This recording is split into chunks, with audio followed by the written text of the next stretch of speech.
E para apresentar o nosso expositor desta noite, nós convidamos o coordenador do Conselho Espírita Regional, 24ª Região, Marcos Wagner.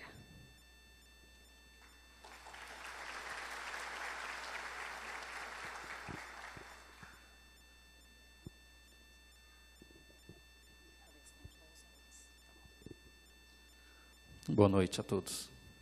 Eu quero, inicialmente, cumprimentar o coordenador do Conselho Espírita Local, companheiro Ney Azeredo. Em seu nome, cumprimento a todos os presentes, espíritas, simpatizantes, sejam todos bem-vindos. Em nome da Federação Espírita do Estado de Goiás, quero cumprimentar a todos aqueles que aqui estão e que vieram de outras cidades, extrapolando os limites até do nosso estado. Sejam muito bem-vindos, sintam-se abraçados fraternalmente. Quero também cumprimentar um casal extremamente amistoso que acompanha o nosso companheiro Haroldo, a companheira Gesiane e o companheiro Luiz Eugênio. Recebam o nosso carinho, sejam bem-vindos aqui esse que foi conseguir a vinda do Haroldo aqui para a nossa região, que para nós, dos conselhos espíritas, local e regional espírita, é um momento ímpar. Quero também cumprimentar todos os trabalhadores que ajudaram e que fizeram o possível para que isso aqui acontecesse. Muito obrigado a todos vocês. É essa cooperação, é a comunhão que faz com que a gente possa ter eventos como esse. E cumprimentar o nosso palestrante de hoje, Haroldo Dutra Dias, que somente pelo momento inicial, de muita simplicidade, de muita humildade, com certeza já seria um exemplo e um ensinamento. Mas vamos apresentá-lo formalmente, através desse texto, que o descreve das suas atividades, e digo que de forma até bem resumida. Nosso companheiro Haroldo Dutra Dias, ele é natural de Belo Horizonte, onde exerce o cargo de juiz de direito do Tribunal de Justiça de Minas Gerais. É linguista, especializado nos idiomas grego, hebraico e aramaico, expositor espírita e especialista em traduções do Velho, especialmente do Novo Testamento, diretamente do grego, hebraico e aramaico, sendo responsável pela tradução do Novo Testamento para o português, editado pela Federação Espírita Brasileira. Autor dos livros 7 Minutos com Emmanuel e Parábolas de Jesus, texto e contexto, além de inúmeras palestras disponibilizadas em DVDs e mídias sociais. Um dos idealizadores do Instituto Ser, Sócio-Organização de Espiritualidade e Religiosidade, instituição dedicada ao estudo do Evangelho à luz da doutrina espírita, que tem como objetivo a reunião de estudiosos, cientistas, filósofos, teólogos, escritores e demais pessoas interessadas em religiosidade e espiritualismo. Assim, recebemos com muita alegria e com muita honra, realmente com uma satisfação grande em nossos corações, Haroldo Dutra Dias. Seja bem-vindo.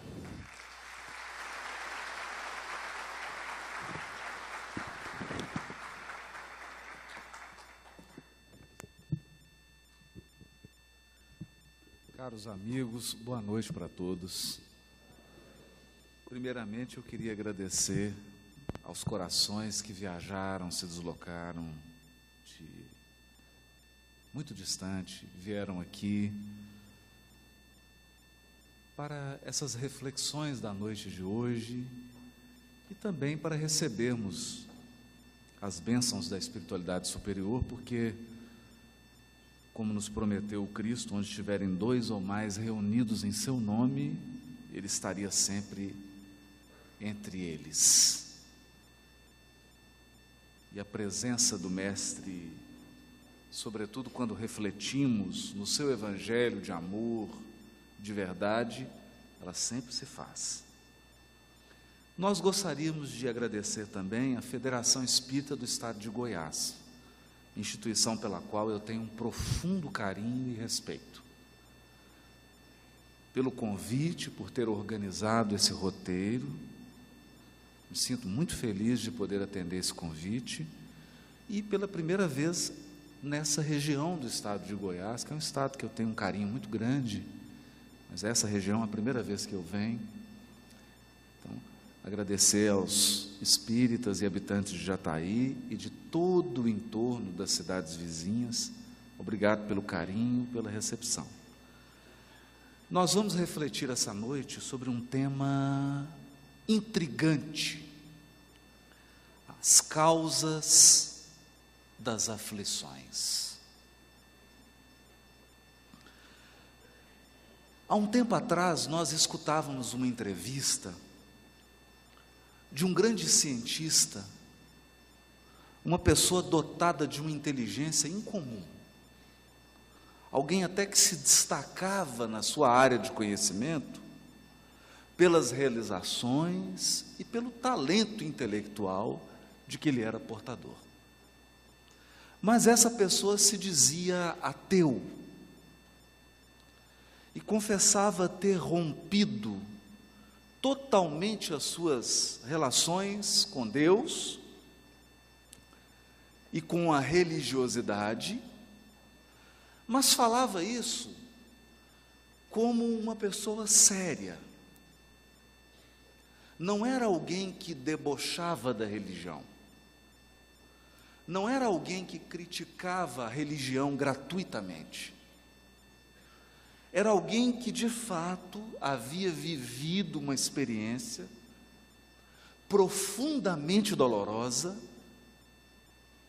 que deixara marcas e cicatrizes na sua alma, e que então, nas suas reflexões, utilizando aquilo que a sua inteligência podia dispor naquele momento, tomara a decisão de romper com tudo que dizia respeito à religiosidade e espiritualidade. E quando perguntado do porquê, por que ele rompeu com a religião,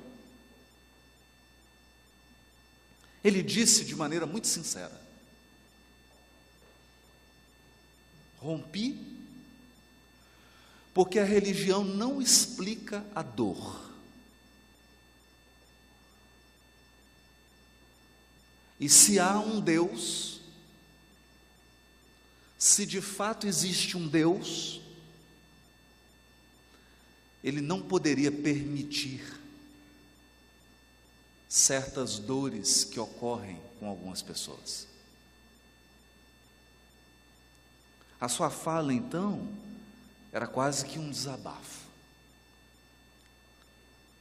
era quase que um pranto de alguém magoado com a vida,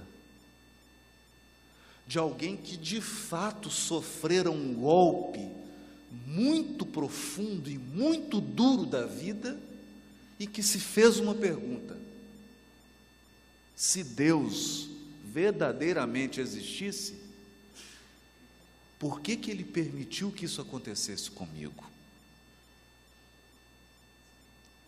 Essa talvez seja a grande questão da humanidade, e não tem como fugir dela.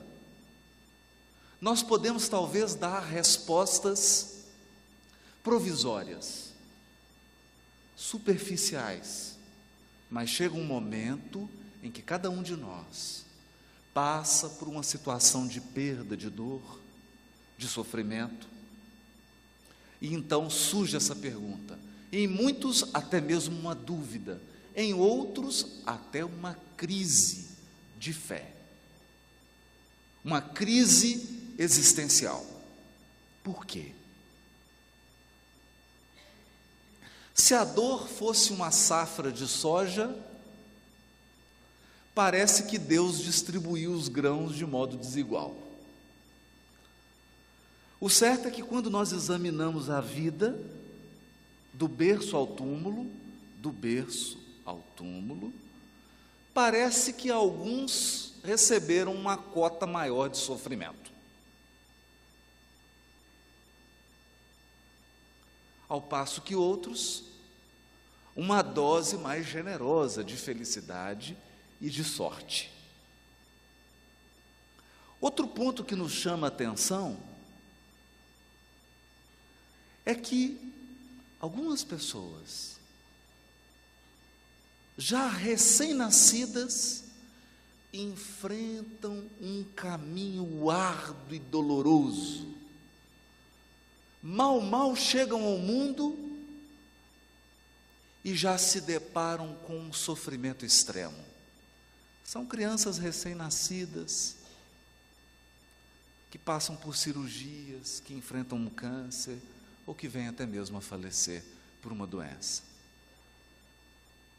Poderíamos pensar nos assassinatos, nas perdas afetivas, na desencarnação de um ente querido, num revés financeiro, nas situações mais diversas.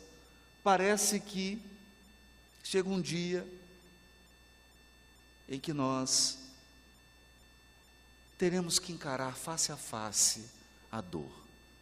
E parece que algumas criaturas, desde o dia que nasceram até o dia do túmulo, encaram a face da dor todos os dias. A pergunta é: por quê? Se Deus existe, Ele vê a dor? Ele acompanha? Se Ele acompanha, por que permite? Há um caso ainda mais intrigante por trás disso tudo. Parece que algumas criaturas, não obstante o seu mau caráter, não obstante praticarem o mal, não obstante a sua violência e a sua maldade, prosperam. Têm sorte, se dão muito bem. Ao passo que outras, embora sejam extremamente honestas, embora sejam criaturas totalmente morais, embora tenham um comportamento irrepreensível, enfrentam as circunstâncias mais dolorosas. Surge então a inevitável pergunta: se Deus existe, e se Ele é justo, porque Ele permite que os maus tenham sucesso e os bons sofram?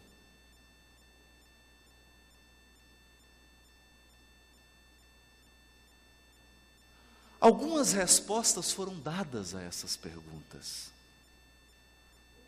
mas elas não foram capazes de convencer, e muito menos de consolar.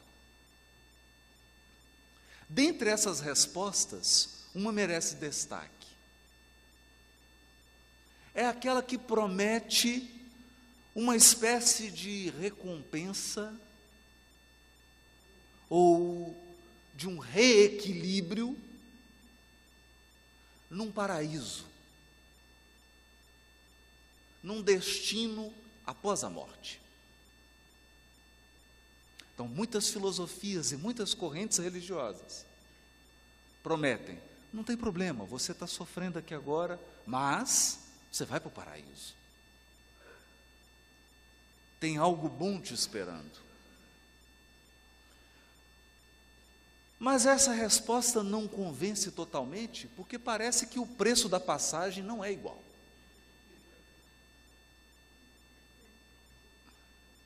Alguns pagam caro para entrar nesse trem que conduz ao paraíso. Sofrem desde o nascimento. E outros têm uma vida normal e vão para o paraíso. para o mesmo hotel. 5 estrelas, igual. Onde estaria a justiça de Deus?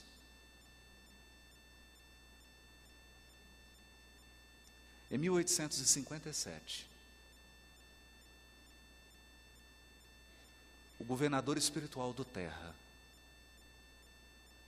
delibera que enviaria ao mundo o Consolador prometido, cuja missão seria esclarecer a mente humana e consolar os corações que sofrem. Como? Dando explicações racionais, claras, diretas, objetivas, amplas, e proporcionando aos seres que enfrentam sofrimento em suas vidas uma sensação real e profunda de que eles não estão sozinhos. São acompanhados, são amparados por outros corações que muito os amam. E dentre os inúmeros trabalhos que foram entregues às mãos do codificador, um foi especial. Porque direcionado a responder essas graves questões. O Evangelho segundo o Espiritismo. No Evangelho segundo o Espiritismo, capítulo 5, bem-aventurados os aflitos, Kardec tocou nesse grande tema. O tema do sofrimento, o tema da dor, o tema da distribuição desigual do sofrimento entre os seres humanos, o tema da prosperidade dos maus e da provação dos justos. E escreveu, especialmente no item 4 e no item 6. 2 itens. No item 4, causas atuais das aflições. E no item 6, causas anteriores das aflições.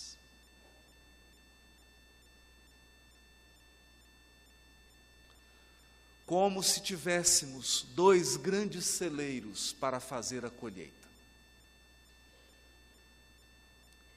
Algumas dores por nós vividas têm sua fonte nesta vida. Outras dores só podem ter a sua causa em outras existências. Desse modo, o codificador, amparado pelo ensino dos Espíritos acerca das múltiplas vidas, trazia o tema da reencarnação, que é inevitável se quisermos entender a dor neste mundo. Mas vamos começar pelo primeiro, e com a palavra Kardec. De 2 espécies são as vicissitudes da vida, ou, se o preferirem, promanam de 2 fontes bem diferentes que importa distinguir. Umas têm sua causa na vida presente, outras fora desta vida. Remontando-se à origem dos males terrestres, reconhecer-se-á que muitos são consequências natural do caráter e do proceder dos que o suportam. Quantos homens caem por sua própria culpa? Quantos são vítimas de sua imprevidência, de seu orgulho e de sua ambição?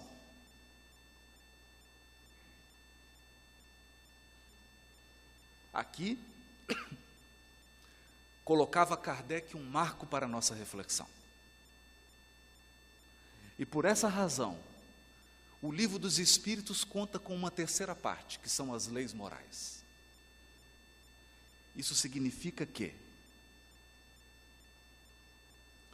toda imperfeição gera um sofrimento.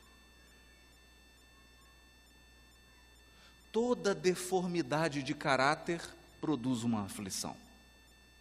Todo comportamento injusto atrai sofrimento para a nossa vida.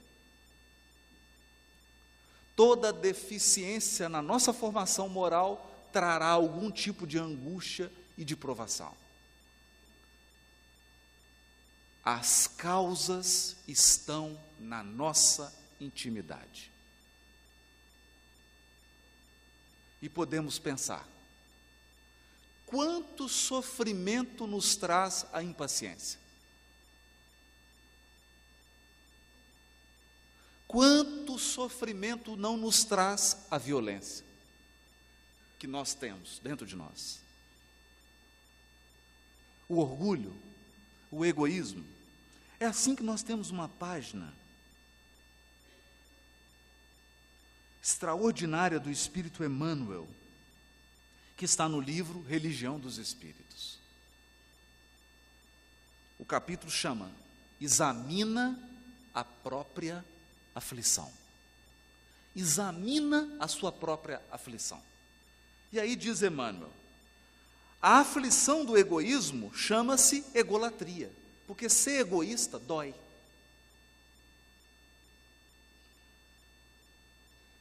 A pessoa pode pensar que não, mas sofre.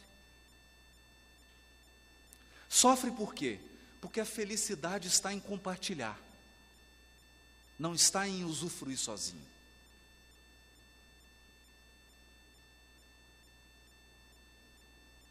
Imagina que você tivesse tudo o que você quer, mas fosse mandado para uma ilha deserta sem ninguém, só você. Seria feliz? Não. Você precisa pelo menos de alguém para contar. Contar a vantagem. Olha, eu recebi uma medalha. Mas se você receber a medalha e não tiver ninguém para contar, então o egoísta sofre. Porque ele vive uma vida exclusiva que gira em torno dele mesmo. E quanto mais egoísta ele se torna, mais as pessoas se afastam dele. É uma aflição. E muitas vezes ele se volta para Deus e fala assim, por que você me escolheu para sofrer tanto? E Deus pergunta com palavras inarticuladas, meu filho, mas por que você é tão egoísta? A aflição do vício chama-se delinquência. Olha, a criatura começa experimentando um pouquinho de droga. Daqui a pouco ela usa mais. Daqui a pouco ela usa mais. Daqui a pouco ela está roubando para sustentar o vício. É um sofrimento. É um sofrimento.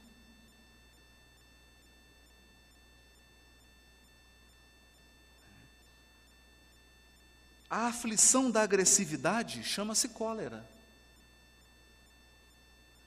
E a cólera só faz mal para a pessoa. Prejudica o fígado, ataca o estômago, afeta o sistema nervoso e o pior de tudo, dá pé de galinha. Te deixa mais velho com mais ruga. A aflição do crime chama-se remorso. Porque ninguém foge da própria consciência. A aflição do fanatismo chama-se intolerância. A aflição da fuga chama-se covardia. A aflição da inveja chama-se despeito. O invejoso sofre tanto que, primeiro, ele não consegue mais reconhecer valor no que ele tem, e pior, ele não consegue ser feliz com aquilo que ele já conquistou. É um sofrimento. A aflição da leviandade chama-se insensatez. Da indisciplina chama-se desordem. Tem criaturas que são tão indisciplinadas que a vida delas é uma loucura, é uma total desordem, porque eles não conseguem nem sequer chegar no horário de um compromisso. Tudo é difícil. Ele está sempre atrasado, ele está sempre afoito, ele nunca acha as coisas, porque nunca põe no lugar. É um sofrimento. Quem sofre mais é a própria pessoa. Por isso Chico dizia, a disciplina não é uma grade, não é uma prisão. A disciplina é a chave da porta, porque você entra e sai quando quiser. A aflição da brutalidade chama-se violência. A aflição da preguiça chama-se rebeldia. Da vaidade chama-se loucura. A aflição do relaxamento chama-se evasiva. A aflição da indiferença chama-se desânimo. A criatura indiferente não se importa com nada. Daqui a pouco ela é tomada por um tédio insuportável. Porque ela não consegue se importar com as coisas. E nós precisamos de gostar das coisas. Você precisa ter alguma coisa que você goste. Você precisa fazer alguma coisa ou gostar de alguma coisa que você faz. Porque senão você sofrerá do tédio. A vida perde o sentido. Você perde o rumo. É um sofrimento, é uma aflição. A aflição da inutilidade chama-se queixa. Aqui de Emmanuel é duro, porque ele está dizendo, quanto mais inútil uma criatura, mais ela reclama. Quem mais reclama é quem menos faz. Porque quem mais faz não tem tempo de reclamar. A aflição do ciúme chama-se desespero. E aqui nós pensamos, quantas criaturas chegam até mesmo a suicidar pelo ciúme? É um sofrimento terrível. A aflição da impaciência chama-se intemperança, porque quem é impaciente perde a medida. Perde a medida, exagera em tudo. A aflição da sovinice chama-se miséria. Chama-se miséria. Sovinice é pão duro. Estou traduzindo aqui o Emmanuel. Porque quanto mais sovinice tem uma criatura, mais ela se impõe uma vida de restrição.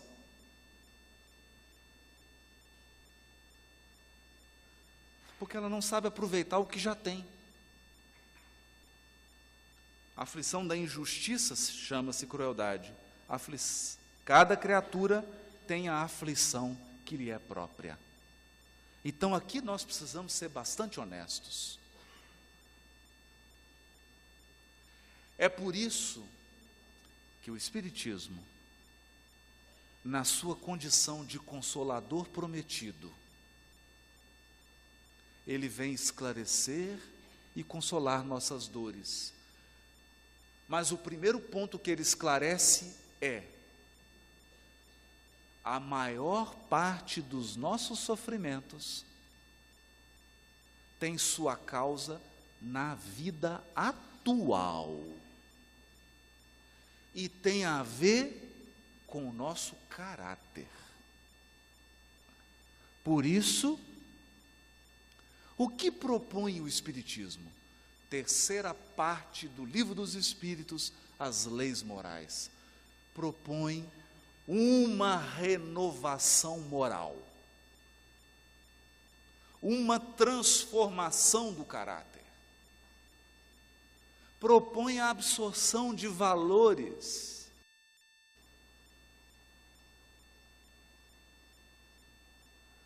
valores morais e espirituais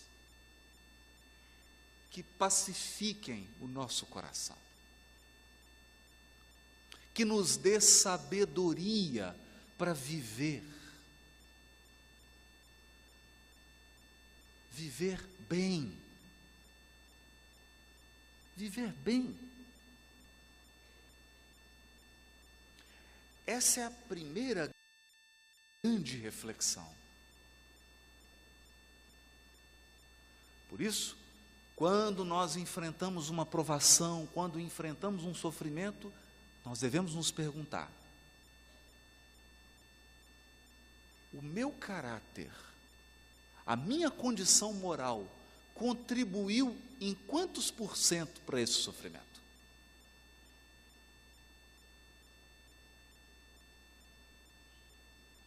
Contribuiu em quê? Em quê?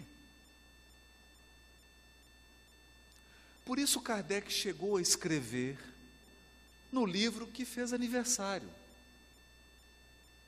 esse ano, o livro O Céu e o Inferno. Tem um item chamado Código Penal da Vida Futura. E é um artigo interessante de Kardec, porque ele numera e ele explica assim: para cada imperfeição moral que nós temos, há um sofrimento. Cada imperfeição que nós trazemos gera um sofrimento. Então vamos começar por alguns exemplos simples. A pessoa que é desatenta e indisciplinada é uma imperfeição. É uma imperfeição. Então ele tem que chegar no trabalho 7 horas, ele acorda 5 para 7.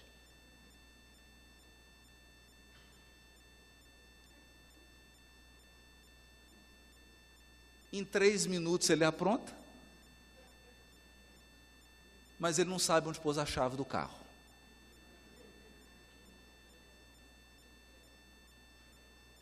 E quando ele sai faltando meio minuto para chegar,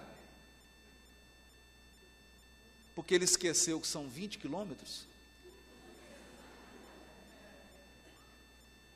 ele reclama que esse mundo não dá para viver, porque tem trânsito. É um sofrimento. E a criatura já começa o dia amarga. Então ela já chega mal. Quando ela chega no trabalho, bom dia. Não, bom, só se for o seu, porque o meu. Mas, se ela aplica os ensinos morais do Espiritismo no seu coração, não no coração da esposa, nem no coração do marido, muito menos no coração da sogra, no seu próprio coração. Se ela aplica no seu próprio coração, o que ela faz? Escolhe um lugar só para colocar a chave do carro. Então ela anota, põe um bilhetinho assim, chave do carro, e só coloca ali, porque aí não vai perder. E acorda antes, com o tempo de sobra, para acordar, tomar um café, em paz, fazer a sua prece, pegar a chave que vai estar sempre no mesmo lugar, e chegar tranquilo. Então, nós estamos dando um exemplo simples. Simples. Mas que pode ser aplicada a toda a vida. A verdade é que um dos temas que mais geram aflição na nossa vida, que são os relacionamentos, a maioria deles, a maior parte das aflições, são consequências das nossas imperfeições morais.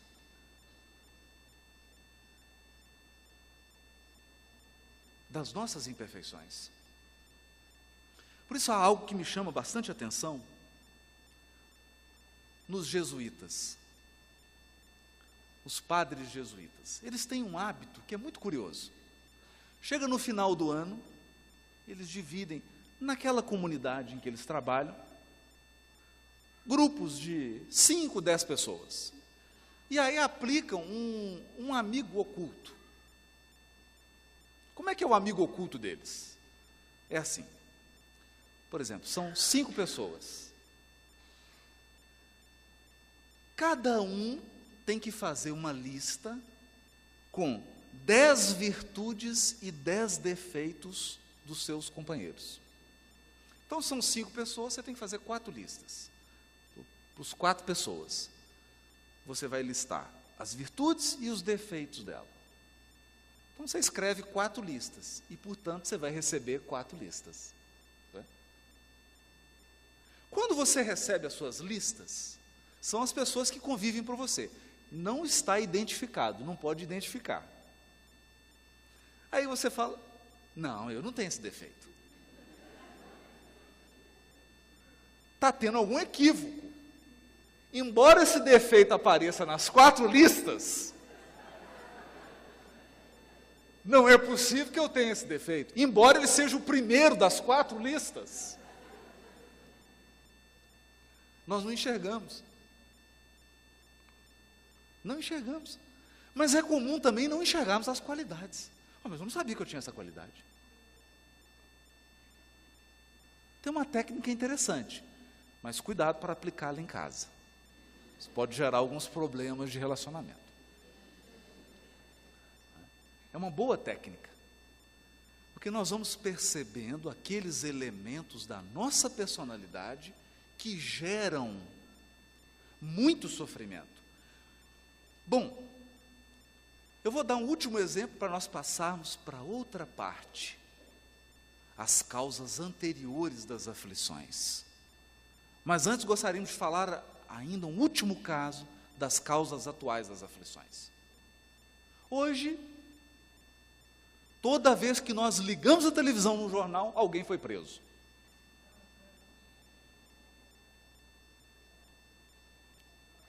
Ou foi preso, ou foi conduzido pela Polícia Federal para depoimento. Ou então aceitou um acordo de delação premiada. E quando nós assistimos isso, é natural, é da natureza humana. A gente fica com uma certa raiva, né? Alimenta. Mas é um absurdo. É de fulano se aproveitando, não percebendo a aflição que essas criaturas criaram para as suas vidas nessa vida. Mas um caso me chamou especialmente a atenção. Evidentemente, eu não vou citar o nome. Assisti uma reportagem. Isso já tem um tempo. E um desses sujeitos, então, que estava envolvido nesses escândalos. E é curioso, porque a pessoa vive aqui no Brasil, se escondendo, mas tem 20 milhões na Suíça. Ela não vai lá. Ela não vai viajar. Mas ela tem 20 milhões. É mais ou menos assim, eu digo, meu amigo, você tem 20 milhões, você não pode usar. Você vai viver até morrer sem usar, mas você tem o dinheiro, viu? Está lá. Mas o que chamou a atenção não era o dinheiro que ele tinha na Suíça. Ele começou a contar o seu envolvimento. Então disse que começou assim. Primeiro eram os encontros. Iam jantar em restaurantes muito sofisticados. E lá se combinavam propinas, etc, etc, etc. E saía do jantar e iam para casas de prostituição. Prostitutas de luxo. Então ele foi a primeira noite, foi a segunda, a terceira, a quarta, a quinta, a sexta, 25ª, 130, 140 vezes, até que ele chegou, isso ele confessando, a uma situação. Todo dia ele precisava ir.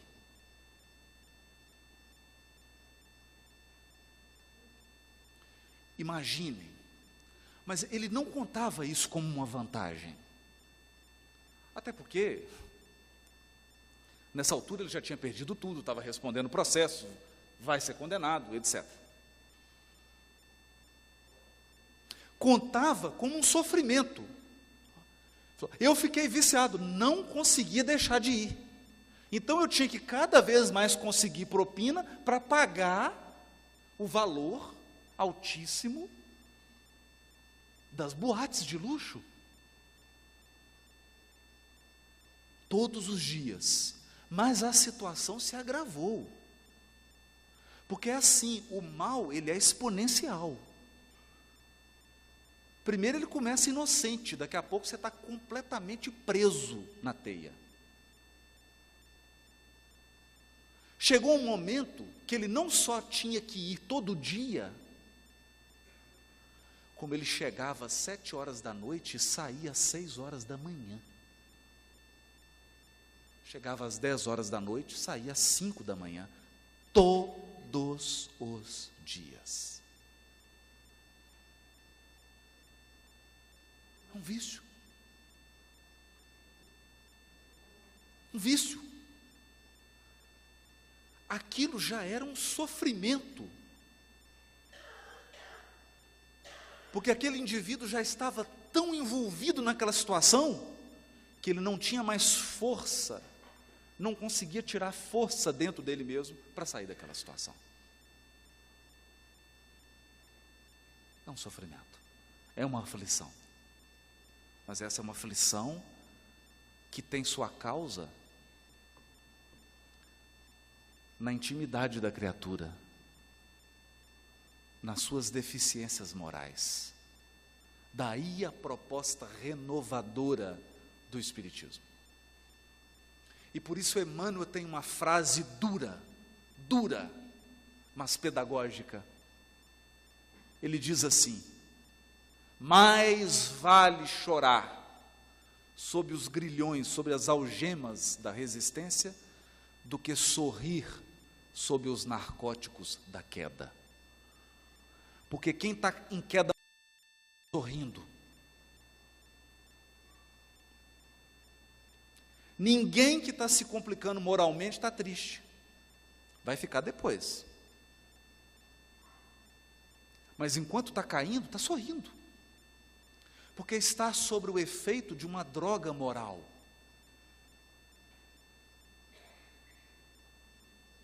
As consequências virão depois. Essa é uma reflexão profunda. Profunda. E daí o papel transformador do Espiritismo. Mas para isso, diz Kardec no capítulo Sede Perfeitos, de O Evangelho segundo o Espiritismo. O Espiritismo precisa ser bem compreendido, mas sobretudo bem sentido. Porque se ele não entrar no nosso coração, ele não faz a obra renovadora que está proposta. Não consegue. Mas, continua Kardec no item 6 do capítulo 5, Bem-aventurados os aflitos. Mas, se há males nesta vida cuja causa primária é o homem, outros há também aos quais, pelo menos na aparência, ele é completamente estranho, e que parece atingi-lo como que por fatalidade. Tal, por exemplo, a perda de entes queridos,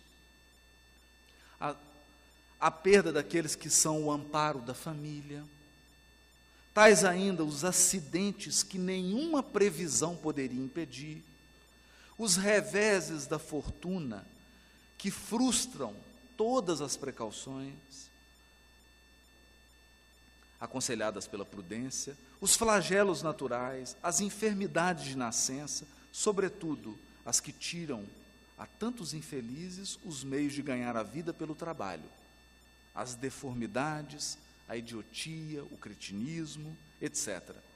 Todavia, por virtude do axioma, segundo o qual todo efeito tem uma causa, tais misérias são efeitos que hão de ter uma causa. E desde que os efeitos, precedendo sempre a causa, se esta não se encontra na vida atual, há de ser anterior a essa vida, isto é, há de estar numa existência precedente. Há males para os quais a pessoa em nada contribuiu. Ela é atingida como que por um raio. E de uma hora para outra, a sua vida parece se transformar para pior, na sua visão. E ela enfrenta de um momento para o outro um sofrimento incrível. Isso pode ser uma doença nela ou em um ente querido, o abandono de um ser amado, um revés financeiro, etc, etc. Por mais que ela tenha agido com toda prudência, com toda seriedade, com toda honestidade, aquilo não foi suficiente para poupá-la daquele sofrimento que parece chegar gratuitamente. É aí então que o Espiritismo apresenta a sua mais alta dose de consolação ao espírito humano, dizendo: nós não somos o resultado de uma só vida. Uma só vida é insuficiente para explicar a vida. É pouco tempo para você gostar tanto de uma pessoa quando você encontra com ela pela primeira vez. É pouco tempo para você gostar tão pouco de alguém quando encontra com ela pela primeira vez. É pouco tempo, uma vida, para você ter um dom ou uma habilidade que às vezes são necessárias várias vidas para conquistar. Uma vida é pouco. Vem então o Espiritismo e nos explica as nossas múltiplas existências, todas elas solidárias. Então, a nossa vida é como uma novela. Cada existência é um capítulo. Ou, se preferirem, um seriado. Cada existência é um episódio.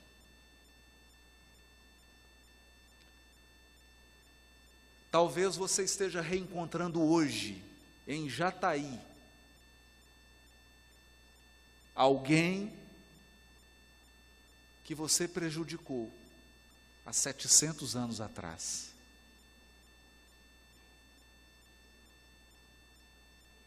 Talvez você esteja reencontrando hoje, na fila do banco, alguém com o qual você construiu uma história belíssima há 1500 anos atrás.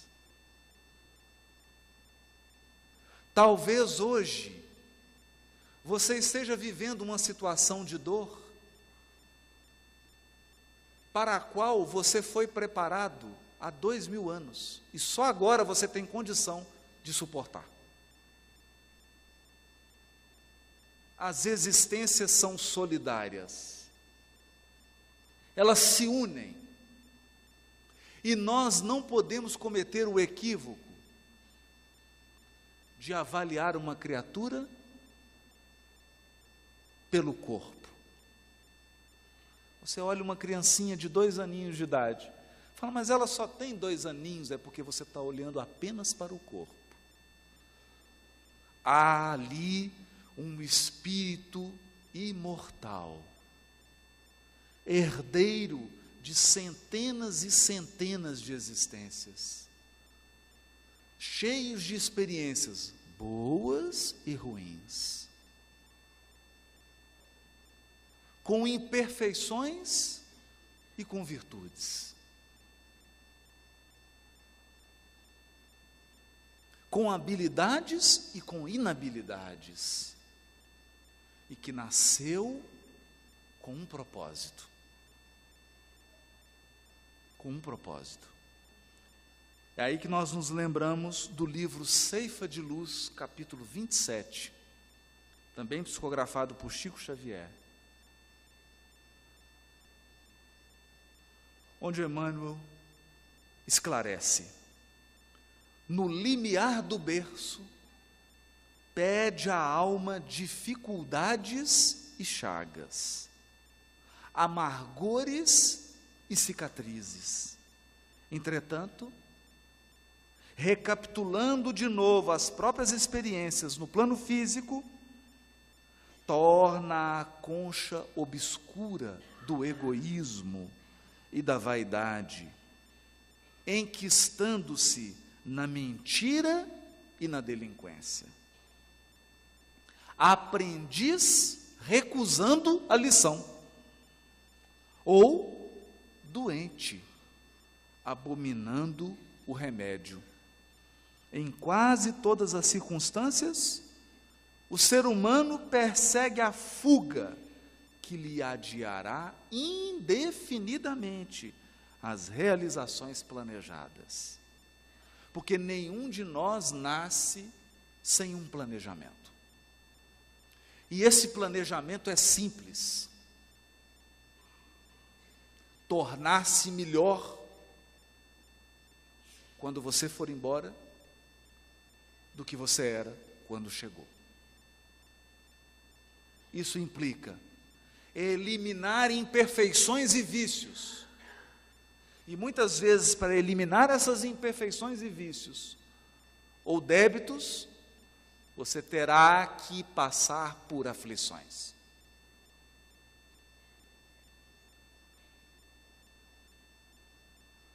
Algumas foram pedidas. A gente costuma até pedir demais antes de encarnar.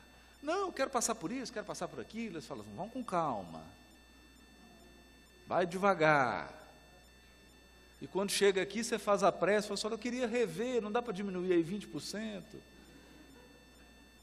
Renegociação da dívida, não é? Valoriza a aflição de hoje, aprendendo com ela a crescer para o bem, que nos burila para a união com Deus. Porque o mestre que te propões a escutar e seguir, ao invés de facilidades no imediatismo da terra, preferiu, para ensinar-nos a verdadeira ascensão, a humildade da manjedoura, o imposto constante do serviço aos necessitados, a incompreensão dos contemporâneos, a indiferença dos corações mais queridos e o supremo testemunho do amor em plena cruz da morte.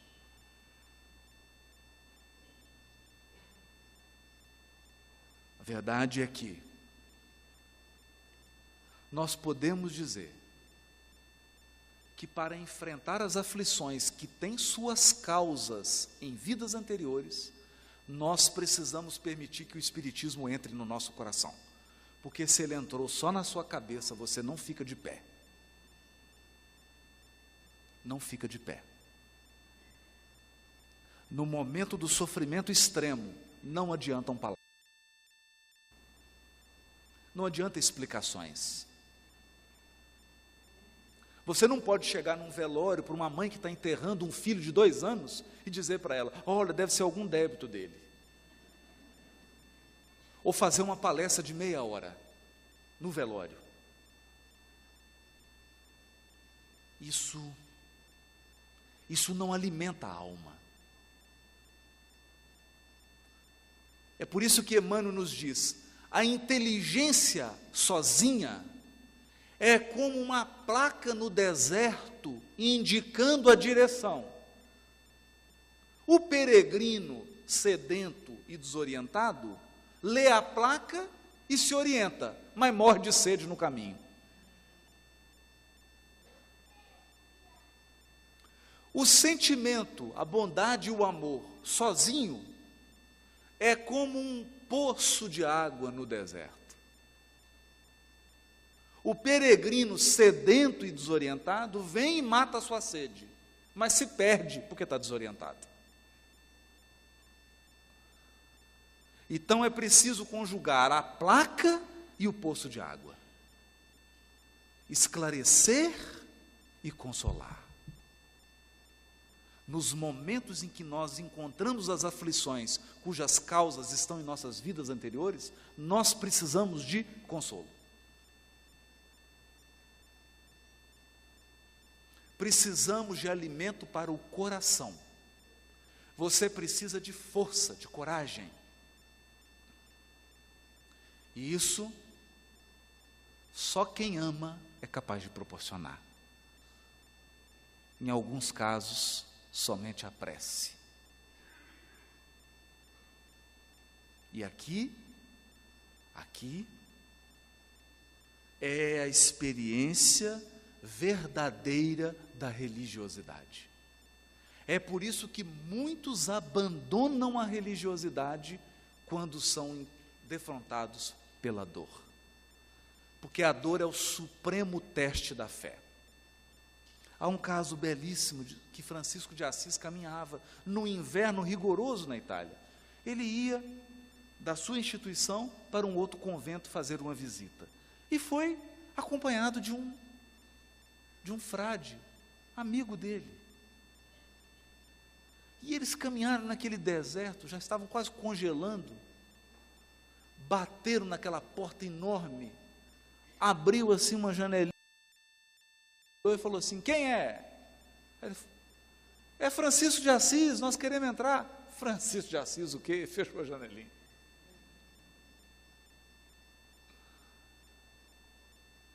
O monge que estava do lado de Francisco de Assis sentou na neve e começou a chorar.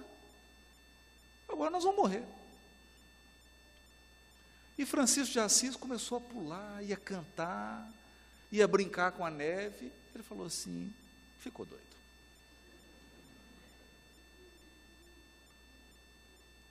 E virou para ele e falou: mas Francisco, pai Francisco, né, que ele chamava ele de pai, né? Pai Francisco, eu não estou entendendo. Será que o senhor não está vendo que nós vamos morrer? Ele falou: meu filho, eu esperei a vida inteira por esse momento. Ele: para quê? Para morrer? Não. Você não percebeu que agora não tem nenhum ser humano que possa nos ajudar? Ele falou: claro, por isso que eu estou chorando. Mas você não percebeu que agora nós estamos, meu filho, eu e você, 100% nas mãos de Deus? Foi o que eu busquei minha vida inteira. Nós estamos agora 100% nas mãos de Deus.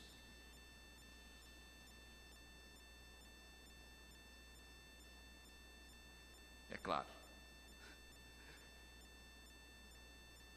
ele não morreu congelado. A porta se abriu, outra pessoa chegou. E eles se identificaram e entraram. Mas a questão é: quando uma aflição vem do passado e nos alcança nessa vida, só tem um remédio: entregar-se a Deus. Confiar. Confiar que as circunstâncias que expressam a vontade divina vão se alterar. Que há um propósito por trás de todo acontecimento. Que os sofrimentos são como a tempestade, eles não duram para sempre. algo vai acontecer que não é possível prever, que não é possível descobrir naquele momento. Então é preciso confiar, porque fé não é acreditar. Não é acreditar. Porque se fé fosse acreditar, você não brigava com Deus quando você está sofrendo. Não é? Quem já não brigou com Deus? Você entra, fecha a porta e fala assim: quero ter uma conversa com você. Séria. Eu não sei como é que está a administração aí em cima, porque aqui está um caos. Eu não sei como é que está aí em cima, mas eu estou achando que estão mandando promissória aí para mim, mas é para um nome igual ao meu. É outro Haroldo. Pegaram tudo quanto é coisa de Haroldo aí, estão achando que só tem um Haroldo no mundo. E mandaram tudo. Então eu queria fazer uma reclamação formal. E a gente briga. Então fé não é acreditar. Você briga com Deus, fica com raiva, fica revoltado. Fé é confiar.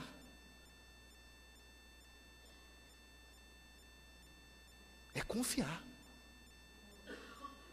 Então fé significa, e é esse o grande ensinamento que a doutrina espírita nos traz, porque ela nos traz uma fé que não é uma fé cega, não é um confiar como se fosse uma criança,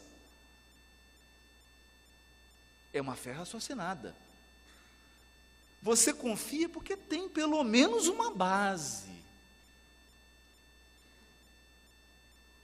Você não sabe o porquê, qual que é a razão exata daquele sofrimento que você está passando, mas você sabe que tem uma razão, você sabe que existe uma lei divina, você sabe que existem múltiplas existências e que elas são todas solidárias. Então você confia, e confiar significa, você desliga o carro, coloca no ponto morto, abre a porta e entrega a chave para Deus. E diz: agora é você que dirige.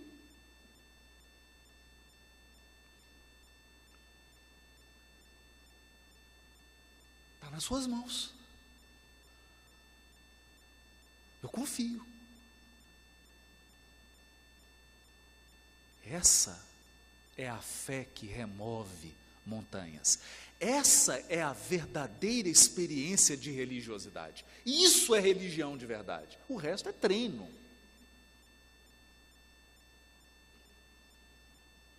É treino. No mais, todas as nossas práticas são apenas oportunidades que o Criador nos dá de adquirir provisão, preparo espiritual para os momentos de dificuldade, em que nós teremos que verdadeiramente confiar, entregar.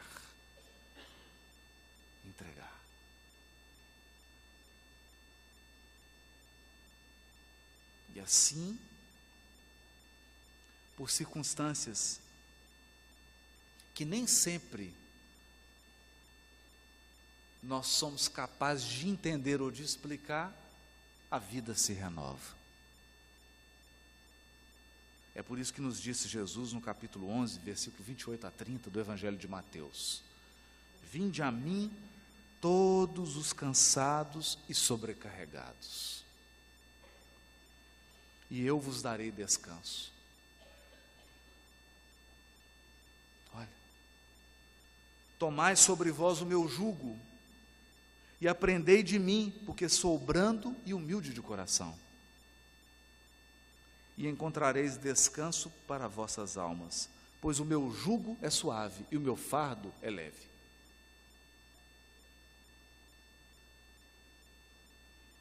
Qual que é o jugo de Jesus? O jugo era aquela madeira que era colocada no boi, no jumento, para ele poder arar a terra. O que aquilo faz? Aquilo não deixa você ir para o outro lado, você só vai naquela direção que você está sendo conduzido. O jugo do Cristo é o conteúdo moral da sua lição. E o que isso significa? É o remédio para as causas atuais das aflições. Você quer diminuir 70% dos sofrimentos da sua vida? Evangeliza seu coração. Isso é aceitar o jugo de Jesus, a orientação dele. Agora, não é fácil. Não é fácil. Nós temos o célebre caso que o Chico chega em casa e ele sempre gostou muito de animal, sempre gostou muito de cachorro, principalmente. E tinha um cachorro que era a alegria dele, então ele chegava tarde da noite da atividade, e o prazer dele era alimentar o cachorro. Adorava, né? E o bichinho fica quase que um membro da família, né? Mas o cachorro adoeceu e alguém quis ajudar.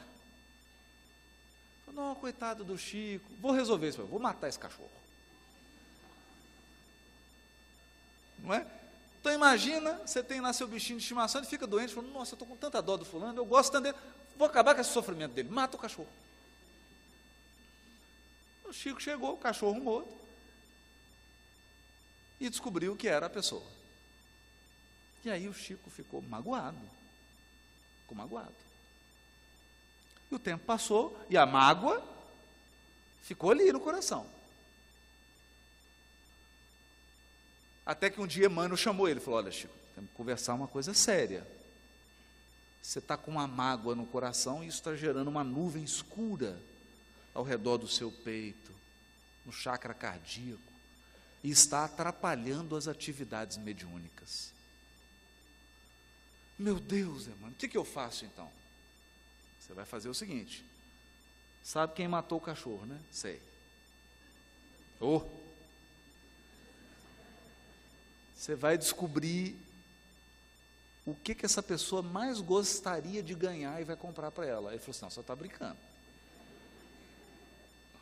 O senhor não pode estar falando sério. A pessoa me ofendeu, matou meu cachorro, e o senhor quer que eu dê um presente para ela. Ele falou assim, mas Chico, a receita não é minha, é do Cristo. É o jugo de Jesus. E aí o Chico foi descobrir o que a pessoa queria ganhar. Era uma máquina de costura, caríssima. O Chico teve que comprar a máquina de costura, dar de presente, parcelou em 4 reencarnações a máquina. Porque ganhava muito pouco, a máquina era fortuna, várias vidas pagando a máquina. Na hora que ele entregou a máquina, a pessoa ficou tão feliz que saiu uma luz do peito dela e eliminou toda a sombra que estava no peito do Chico. Nessa hora o Emmanuel apareceu e falou assim, viu Chico, a receita é do Cristo, perdoa, é o jugo,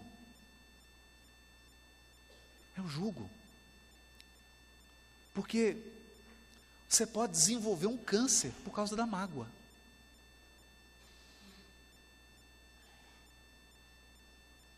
A pessoa que te prejudicou, ela vai continuar vivendo, porque o acerto dela é com a lei divina.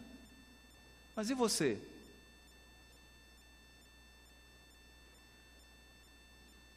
É o jugo. Então, meu jugo é suave. E o jugo do Cristo é suave. Por que é suave? Porque o duro é odiar. Perdoar é muito difícil, odiar é mais difícil ainda.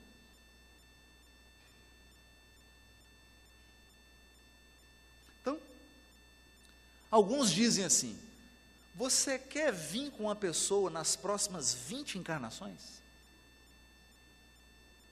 Você quer que uma pessoa não saia do seu lado, que ela fique todo dia, 24 horas por dia do seu lado? Odeia. Porque se você amar, não vai adiantar. O amor liberta, o ódio algema. O ódio algema. Então ele é mais pesado. O perdão é mais suave. A humildade é mais suave do que o orgulho. A disciplina é mais suave do que a indisciplina. A questão é que o ódio é doce quando você põe na boca e amargo para o resto da vida. O perdão, ele é amargo quando você põe na boca, mas depois ele fica doce como mel.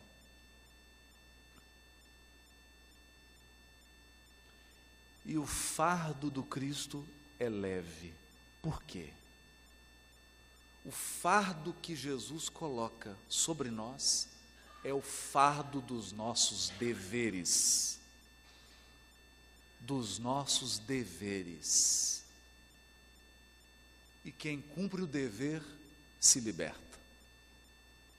Quem aceita as aflições está iluminando os caminhos futuros. Por isso que é leve. É leve. Vale mais cumprir os deveres, aceitar com humildade, como Jesus diz, com brandura e humildade, as aflições que nos chegam, do que rebelar-se e multiplicar as aflições.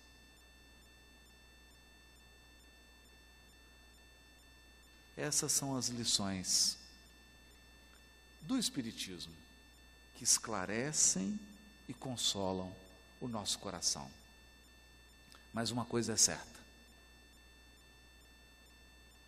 em nenhuma das aflições que nós passamos na vida, se nós tivermos a humildade e a brandura suficiente, nós sentiremos a presença dos seres espirituais que nos amam profundamente ao nosso lado. Nos momentos mais difíceis da vida, nós sentimos a presença mais intensa desses corações. Mas é preciso brandura e serenidade para perceber a presença deles. Nenhum de nós está enfrentando as suas aflições sem o amparo.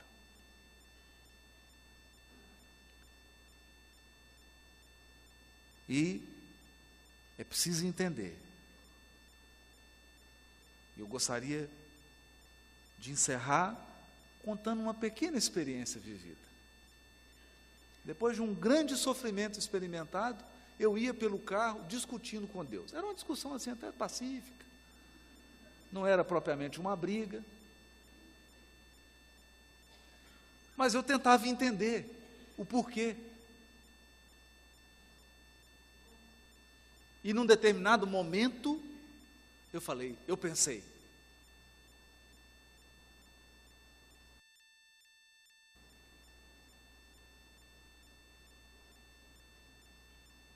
mas eu estava seguindo, ia fazer um estudo, e eu estava seguindo por um caminho que até o carro já sabe de cor. Quer dizer, de olho fechado eu vou. Não é que eu errei. Tinha que virar para a esquerda, eu prossegui.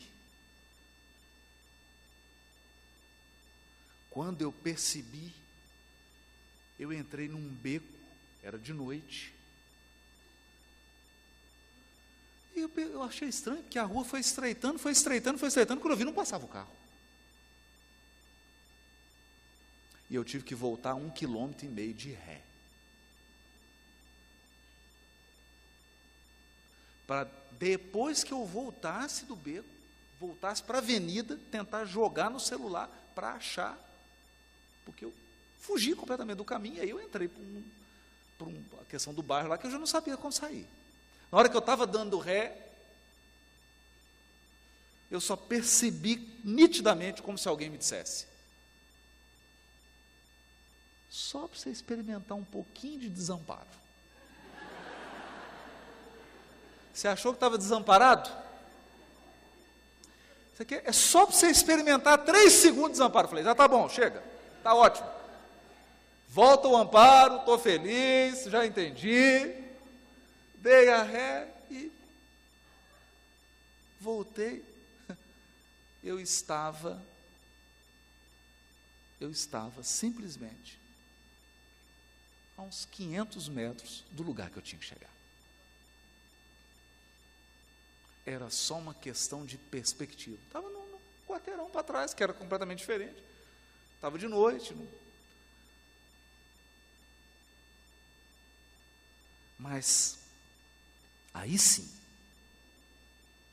eu pude perceber que o amparo que os amigos espirituais nos dão é um amparo sutil, é presença. Presença. E o que é presença? Presença é assim. Uma mãe chegou para Chico Xavier. O Chico atendia mães que perderam filhos há mais de 15 anos.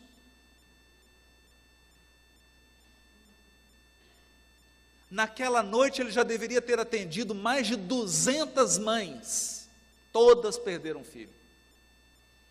Essa mãe chegou diante do Chico e disse: eu perdi meu filho, e começou a chorar. O Chico abraçou ela e começou a chorar.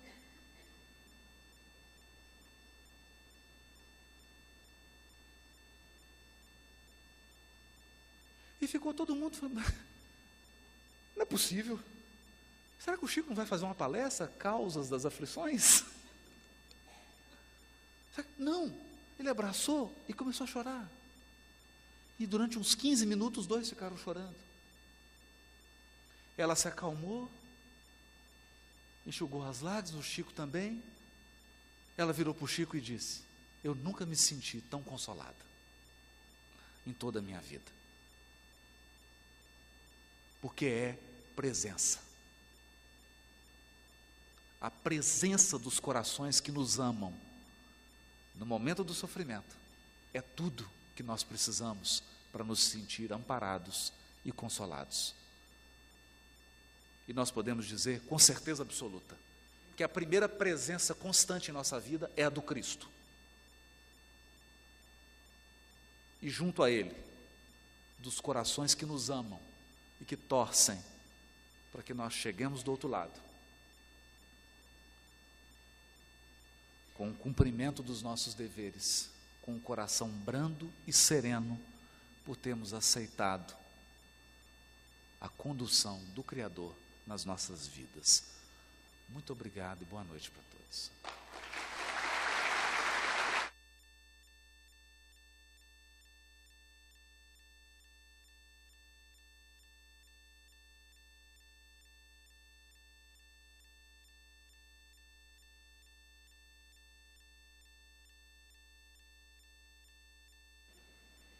Por favor.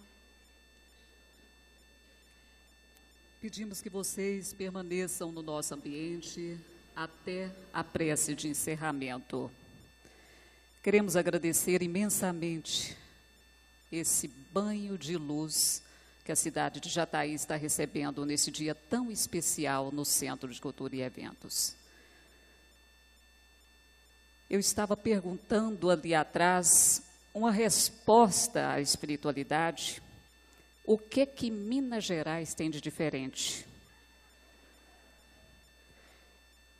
Tamanha a minha pequenez, a resposta foi assim: minha filha, comece estudando as suas origens. Vá na Bereshit.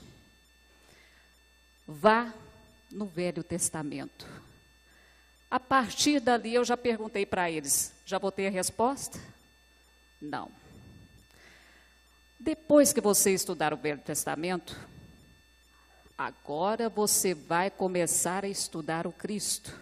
Vá ao Novo. Eu vou ter então aí a resposta? Eles me disseram: não.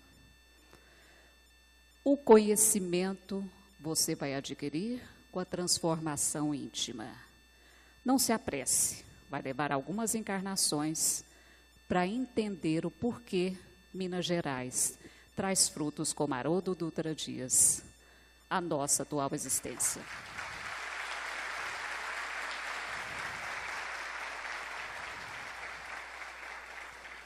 Muito obrigada a todos vocês que estão presentes, ao Haroldo, por esse banho de conhecimento pela primeira vez na cidade de Jataí. Obrigada ao canal 3 da FEB TV, que está encerrando as suas transmissões, como também a nossa querida Web Rádio Fraternidade, transmitindo ao vivo para todo o Brasil e exterior. E queremos agradecer também a equipe do Portal Ser, que se encontra aqui vendendo as obras do Portal Ser, de Haroldo Dutra Dias, que estará fazendo os autógrafos em instantes. E queremos agradecer a todos aqueles que, de uma forma ou de outra, veio de suas cidades com muita dificuldade, que possam retornar também com toda a tranquilidade possível aos seus lares de volta. Enfim, queremos também agradecer à Prefeitura, porque nos cedeu esse espaço gratuitamente, mais uma vez, para um evento espírita na cidade de Jataí, onde o próximo será aqui, neste recinto, com o congresso em setembro. E assim sendo, queremos lembrar que amanhã, Haroldo Dutra Dias estará também na cidade de Itumbiara, para mais um momento especial naquela cidade. Então, para encerrarmos, queremos convidar para a prece de encerramento o nosso querido amigo, coordenador do Conselho Espírita Local, Ney Assis Azeredo.